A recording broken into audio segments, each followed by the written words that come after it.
शिवसेना जिल्हाप्रमुख तथा बाळापूर मतदारसंघाचे आमदार नितीन देशमुख यांची राज्याचे शिवसेना उपनेतेपदी निवड झाल्याबद्दल नांदखेड येथील शिवसेना उपतालुका प्रमुख दीपक घोगरे व गावातील विठ्ठल कवळकर यांच्यासह पदाधिकारी कार्यकर्त्यांनी शिवसेना कार्यालयात भेट देऊन त्यांचे स्वागत केले। यावेळी बाळासाहेब लांडे, राजू पाटील मानकर,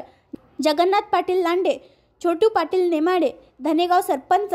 शरद पाटील लांडे, शिवसेना उपजिल्हाप्रमुख योगेश्वर वानखडे, निवासी उपजिल्हाप्रमुख संजीव शेडके, तालुका प्रमुख ज्ञानेश्वर म्हैसने, उपतालुका प्रमुख दीपक घोगरे, विठ्ठल कवळकर, विनायक घोगरे, संतोष कवळकर, शामराव घोंगे, प्रमोद कवळकर, सरपंच सुरेंद्र गवई, कृष्णा घोगरे, आशुतोष घोगरे, हरीश कवळकर, भिकाजी गवई उपस्थित होते।